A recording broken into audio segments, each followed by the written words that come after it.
Saffie, have you made it to Louisville yet, or are you still in South Florida?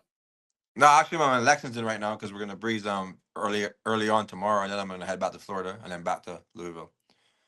Well, him is Neoequos, who's on the outside looking in, but I think a lot of times you like to think that you're going to be able to pull this one off. We'll see what happens. Talk a little bit about this horse, right? He's been third in both of the major preps down in Florida at Gulfstream, the Florida Derby and the Fountain of Youth. Tell me a little bit about the horse and why you think this is a spot that makes sense for him. The horse has tried. He's run well in the fountain. We stretched him out to the in the Fountain of Youth. He ran well. Sovereignty won that race, and then he actually beat Burnham Square in that race. And then he came back in the Florida Derby and he ran well again. In both races, if you watch him by about the Fountain of Youth, probably by the 3/8 pole, he was traveling really well. And in the Derby, he looked good at the quarter pole.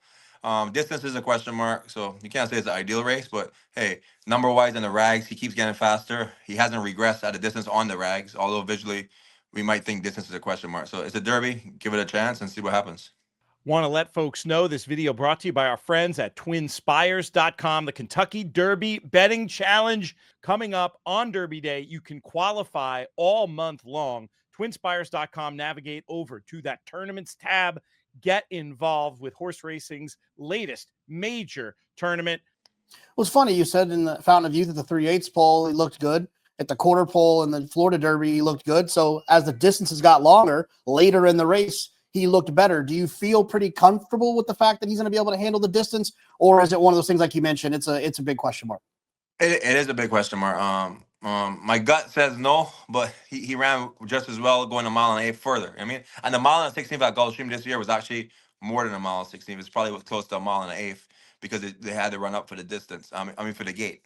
So the one thing about the horse is he relaxes well, and that's an attribute. The more you can relax a horse, the further you can get him to go, and that's the one attribute in the Derby. Maybe he might sit fifth or sixth, and I feel like when he has a target, he runs into them. So that will kind of be the tactics that you play in the Derby.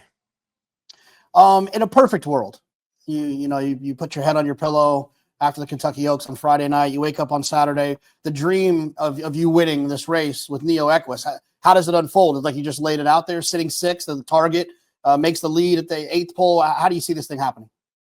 Yeah, in a perfect world, you like him to be sitting like off a couple of leaders that are leading or going quick, and then they tow him into the race, and maybe he gets first run and hangs on. That's what I've been dreaming about. Realistically, I can't see him winning, but it doesn't stop me from dreaming, and that's what gives you a chance in racing. You got to dream, and I've been dreaming every day about it. And the shower, all about that's all you dream about. So there's a lot of races that you feel you're going and you lose, and hey, look, sometimes there's races you think you have no chance, and things happen. The horse is doing well. He has one more work to go. I'm going to go back in Florida and breeze him on Thursday, and hopefully everything goes well, and the rest is history. A lot of the years, JK, as you know, the best horse doesn't win the Derby. I mean, you've seen it happen a lot. We took White Bar there, and look, we were white all the way around, and he ran no good. So give it a shot and see what happens.